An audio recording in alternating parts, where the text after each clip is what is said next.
secara tentu saja berjamaah, dan sebelumnya kita bisa juga melaksanakan bagi yang melaksanakan puasa Arafah, dan tentu saja sebentar lagi nanti habis Idul Adha kita akan melaksanakan ibadah kurban.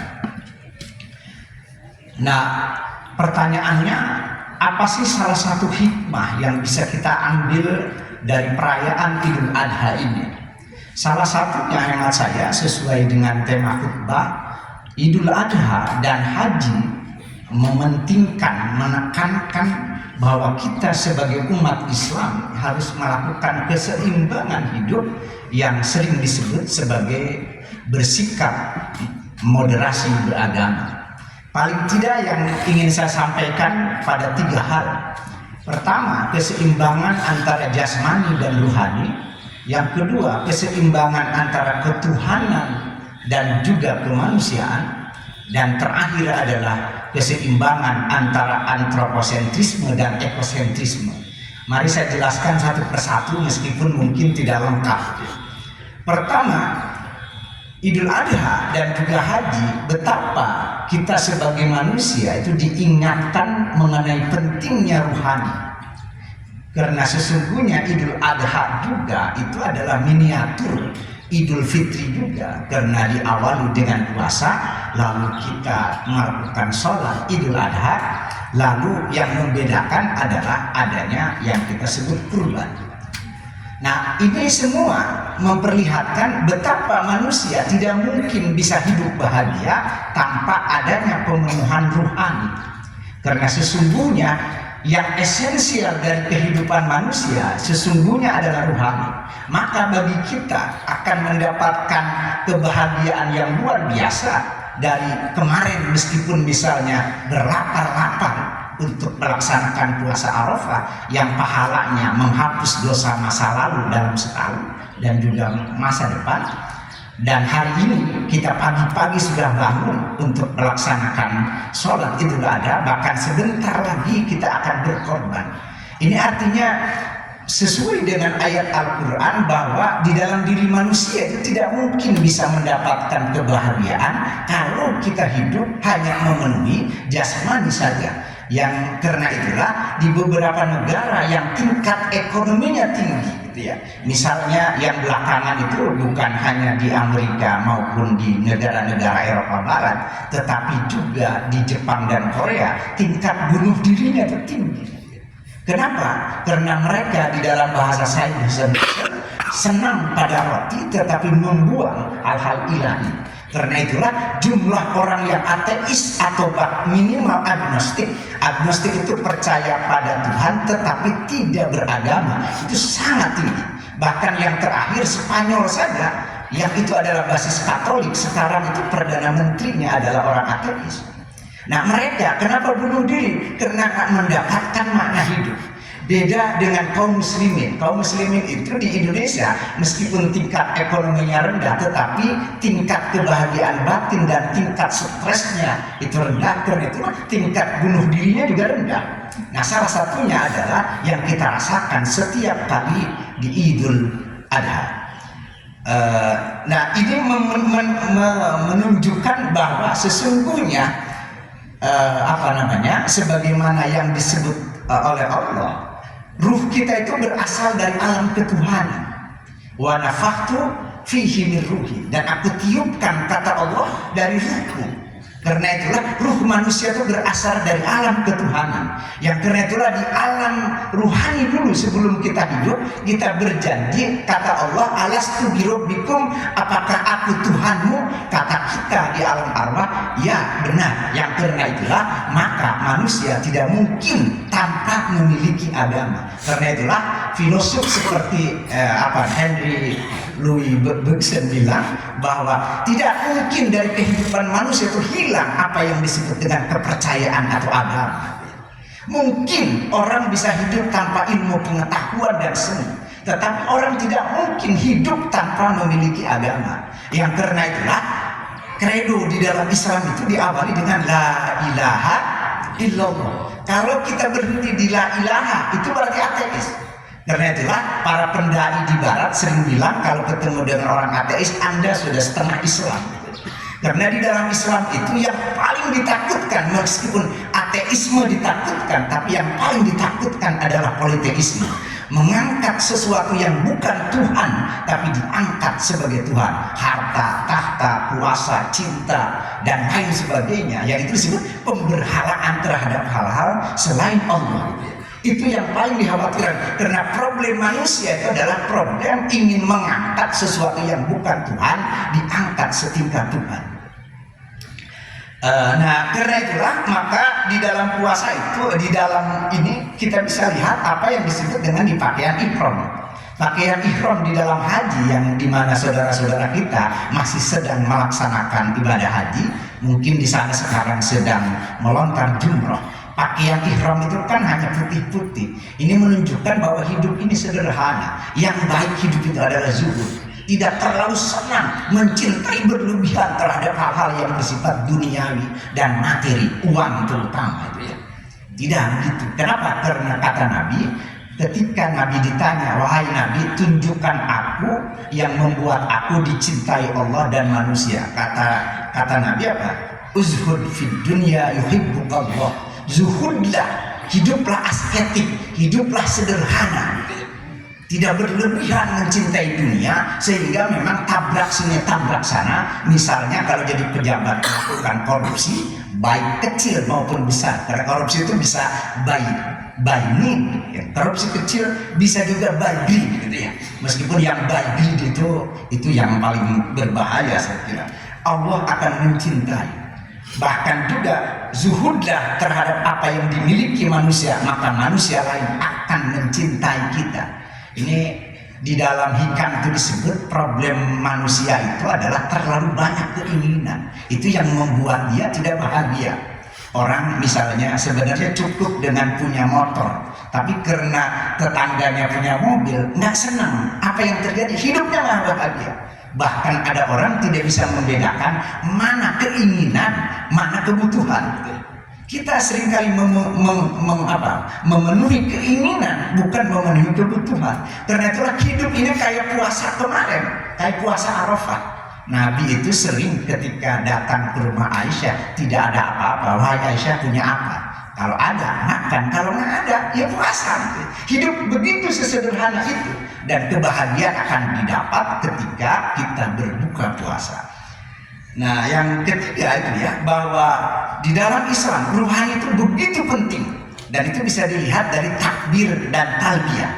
Jadi kita itu hanya boleh membesarkan Allah saja, selain Allah itu hal kecil. Karena itulah praktek sholat tadi itu siapapun di belakang kita itu sama saja kita tunggingin, gitu ya. Dan kita begitu merendah di hadapan Allah dengan bersujud. Ini artinya kita ini sebenarnya diminta untuk menjadi hamba Allah. Hamba Allah itu tidak menjadi hamba selain Allah. Itu artinya punya kecerdasan spiritual. Kecerdasan spiritual itu adalah bagaimana hidup dengan menjadi hamba Allah, bukan menjadi hamba selain Allah. Maka kerja pun itu adalah pengabdian kepada Allah, bukan hanya mencari materi dan uang terlalu banyak. Itu yang mengakibatkan yang tadi korupsi badri. Bahkan orang yang menjadi hamba Allah dengan sholat tadi, seperti di dalam sholat, itu hidupnya menjadi seorang idealis dengan memberikan yang terbaik di dalam apa yang dimilikinya, sehingga memang memiliki prestasi karena mereka akan lebih memilih hidup meskipun kekurangan uang daripada misalnya melakukan tindakan yang diharamkan oleh Allah. Karena itulah perilaku sebagaimana yang viral belakangan gitu ya. Ada 1 miliar, bahkan 1,8 miliar korupsi yang dilakukan oleh mantan Kementan itu dipakai umroh. Pertanyaannya, apakah haji dan umroh dengan uang dari yang haram halal apa enggak? Nah, itu ada memang ulama yang mensahkannya, tetapi itu kan dengan mendapatkan dosa. Tetapi menurut sebagian ulama yang paling sahih, pendapat yang kedua yang menganggap haji dan umroh dari harta yang haram seperti korupsi yang kasusnya kayak kasus umroh, itu tidak sah haji dan umrohnya. Salah satunya menurut Sayyid Sabi itu berdasarkan hadis riwayat Tabrani gitu ya. Jadi jika seseorang pergi melaksanakan haji atau umroh, lalu biayanya, kendaraannya itu dari yang halal, mereka kemudian membaca talbiyah labbaik Allahumma labbaik, wahai Allah aku penuhi panggilanmu. Kata Allah di alam arsy bilang, memang betul engkau memenuhi panggilanmu. Kenapa? Karena biaya yang kamu pakai adalah dari halal, maka hajimu mendapatkan haji mabrur. Tetapi ketika seseorang pergi haji dan umroh tetapi dari harta yang haram, lalu dia bilang labbaik Allahumma labbaik, wahai Allah aku penuhi panggilanmu. Kata Allah apa? Tidak, engkau tidak memenuhi panggilanmu. Kenapa? Karena biaya dan juga kendaraan yang kau pakai dari biaya yang haram, maka hajimu adalah mendapatkan dosa dan juga tidak mendapatkan pahala sama sekali. Nah, tetapi begini, bukan hanya ruhani yang dipentingkan oleh Islam. Meskipun memang ruhani harus memimpin hidup kita. Yang kata Imam Al-Ghazali, kita ini hidup harus yang menjadi pimpinan kita itu adalah kalbu. Dan kalbu itu adalah kiblat kehidupan kita. Kalau kita hidup dipimpin oleh jasmani, itu akan terjadi kayak kasus umroh pakai uang korupsi tadi. Nah, tetapi begini, di dalam Islam, ya, jasmani atau hal-hal pemenuhan jasmani seperti pemenuhan ekonomi itu sangat pentingnya. Dan ini nampak dari haji dan juga korban. Coba kalau ditanya apa yang ideal menjadi muslim yang kaya atau yang miskin? Ya memang menjadi orang miskin itu juga penting ya, tidak dianggap sebagai sesuatu yang salah. Kenapa? Karena salah satu yang membuat orang cepat masuk surga itu adalah orang miskin. Dan itu Nabi mencintai orang pun Islam. Bayangkan kita bisa melaksanakan zakat dan haji nggak kalau nggak kaya? Minimal tidak kaya banget, hidup cukup lah gitu ya. Dan ini artinya adalah di dalam Islam gitu ya. Idealnya itu menjadi orang kaya. Yang karena itulah misalnya hari ini kita harus korban, kan harus minimal punya uang 4 juta. Ya kan? Kalau dengan kambing ya kan? Bahkan dengan sapi ada yang di bawah itu, ada di atas itu. Ya, ini artinya adalah hal penting. Yang kedua, kemiskinan di dalam Islam harus dilawan. Dan di dalam haji yang bagian dari Idul Adha bisa tampak dari apa yang kita sebut tawaf dan sa'i. Tawaf itu adalah mengelilingi Ka'bah dengan bersama-sama. Itu artinya kunci hidup manusia itu adalah hablum minan nas atau silaturahmi. Maka orang tidak mungkin bisa memiliki pekerjaan yang baik kalau tidak punya kecerdasan emosi. Kecerdasan emosi itu bagaimana bersabar ketika mendapatkan tekanan kerja dan bagaimana bisa terus berbuat baik dengan orang sesama gitu. Dan yang kedua adalah sa'i. Sa'i itu adalah melanjutkan apa yang dilakukan oleh Siti Hajar ketika mencari air. Maka usaha semaksimal mungkin untuk mendapatkan kekayaan material pun itu diperintahkan oleh Allah, karena takdir itu adanya di ujung usaha. Dan yang ketiga itu bisa dilihat dari korban dan dam haji. Ini artinya kekayaan itu tidak boleh kita pegang sendiri gitu ya. Kenapa? Karena itulah orang tidak mungkin masuk surga kalau tidak berzakat. Karena di dalam dirinya masih ada harta orang lain. Kalau tidak korban dan punya masih mending, karena hanya sunnah muakkad gitu. Tetapi kehidupan ekonomi yang baik adalah kehidupan ekonomi yang di dalamnya ada keadilan ekonomi, yang di dalam negara kita tercermin dari sila kelima yang disebut dengan keadilan sosial bagi seluruh rakyat Indonesia. Dan itu artinya adalah keadilan ekonomi, minimal pendidikan. Meskipun ini memang di negara kita ini pendidikan yang masuk perguruan tinggi masih prihatin. Baru 10% rakyat Indonesia yang bisa kuliah. Padahal di Korea itu minimal berapa? 65 atau 69% rakyatnya alumni perguruan tinggi. Itu yang bagian awal saya kira. Yang kedua, di dalam Islam itu harus ada keseimbangan antara ketuhanan dan kemanusiaan. Itu di dalam negara kita disebut sila satu dan sila kedua. Di dalam Islam ya, kemanusiaan itu menjadi penting. Bahwa Islam mementingkan ibadah dan mementingkan ketuhanannya, iya. Tetapi di dalam surat Al-Ankabut disebutkan wa man jahada fa innama yujahidu li nafsi. Kalau seorang bersungguh-sungguh ingin mendapatkan kebahagiaan dunia dan akhirat gitu ya. Sebagaimana doa yang harus dibacakan ketika tawaf, yaitu Rabbana atina fid dunya hasanah wa fil akhirati hasanah. Di dunia harus bahagia, di akhirat juga harus bahagia. Nanti sesungguhnya orang yang berjuang untuk mendapatkan kebahagiaan dunia maupun kebahagiaan akhirat itu berjuang untuk dirinya. Kenapa? Innallaha la ghaniyyun 'anil 'alamin. Allah itu adalah Maha Kaya. Andaikan semua manusia tidak beriman dan tidak beribadah pun tidak mengurangi kemahabesaran dan kemahakayaan Allah. Nah, karena itulah di dalam Islam sebagaimana tercermin dari berkorban, ya, sebagaimana tercermin dari berkorban, ya. Manusia itu tidak layak dijadikan persembahan untuk Tuhan sekalipun. Tidak boleh. Beda dengan agama lain. Ya. Agama lain seringkali pengorbanan itu diberikan gadis kecil. Bahkan manusia itu dikorbankan untuk penebusan dosa misalnya. Dalam Islam tidak. Yang karena itulah berkorban yang tadinya dianjurkan kepada Ismail anak Ibrahim itu diganti dengan kambing. Wa fadainahu bidzibhin azim, itu di dalam Quran. Yang karena itulah Islam mementingkan humanisme, kemanusiaan dipentingkan. Bahkan ketika Nabi Haji Wada itu ya, salah satu pesannya yang disampaikan oleh Nabi adalah hadis inna dima'akum wa amwalakum bahkan wa a'radakum haramun alaikum kahurmati yaumikum hadza. Sesungguhnya hak hidup, darah itu. Yang kedua adalah harta kekayaan. Yang ketiga adalah harga diri. Harga diri itu ada dua, satu akal, satu otak gitu ya. Satu akal atau otak, satunya lagi adalah hati. Itu adalah haram. Sebagaimana itu adalah mulia, maksudnya haram dilakukan kalau kita tidak memelihara itu. Nah, karena itulah hadis ini menurut beberapa kalangan itu mempengaruhi Barat di dalam menemukan humanisme atau hak asasi manusia. Yang esensi dari hadis ini adalah hak hidup, yang kedua adalah hak properti. Di dalam Islam beda dengan komunisme yang tidak mengakui hak-hak individual. Di dalam Islam hak individu diakui. Kenapa? Karena itu memang haknya manusia.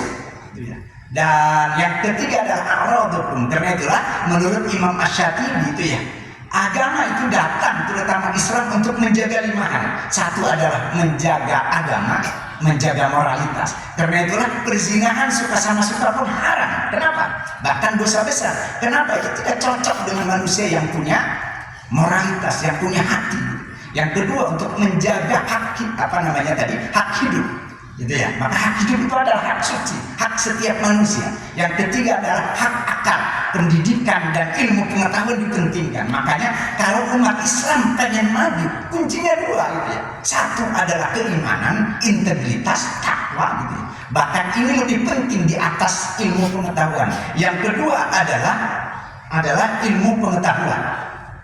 Maka surat Al-Mujadalah menyebut yarfa'illahu alladziina aamanu walladzina utul ilma itu ya. Jadi kunci sukses itu adalah iman. Kita ini kurang di sini ya. Itu kalau melihat persentase korupsi saja belum berubah, masih 30% sejak akhir Orde Baru, minimal 25%. Itu artinya uang yang dikorupsi itu tinggi sekali, 250 triliun. Itu ya, tinggi sekali itu ya. Nah ini memang kita lemah, makanya kenapa Indonesia masih belum maju, salah satunya itu saya kira. Yang kedua, kita nggak memiliki sains dan teknologi. Maka Jepang itu maju karena memiliki sains dan teknologi. Nah karena itulah hak akal itu dipentingkan, selain hak harta kekayaan dan juga harta keturunan dan juga keturunan. Maka di dalam Islam sebagaimana tadi ya, perzinahan dianggap haram karena itu adalah pidana terhadap keturunan.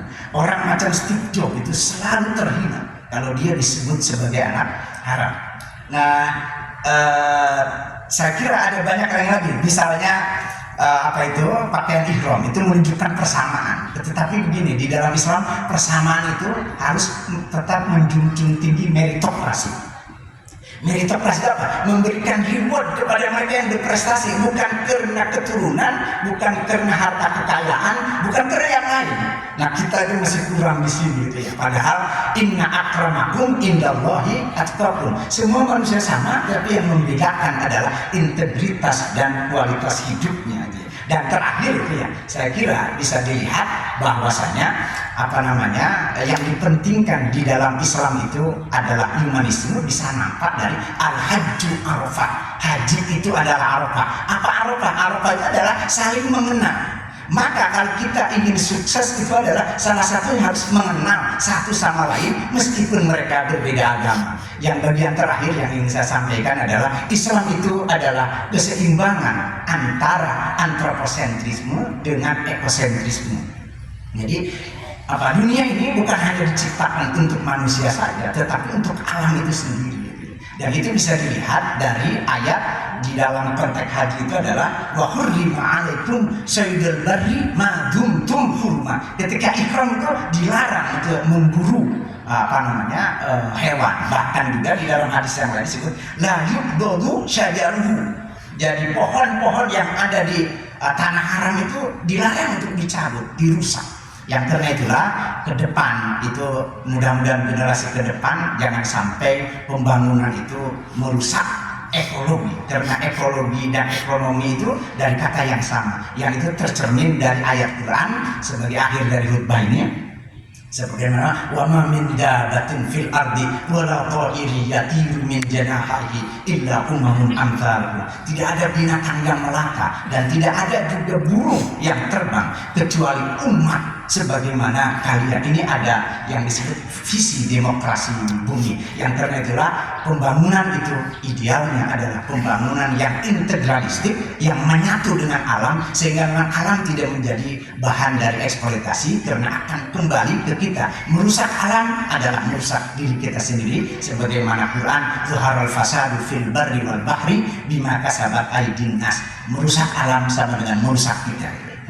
Nah, mungkin itu yang bisa saya sampaikan, mudah-mudahan bermanfaat. Yang penting pengamalannya. Demikian bisa saya sampaikan, dan terakhir mari akhiri khutbah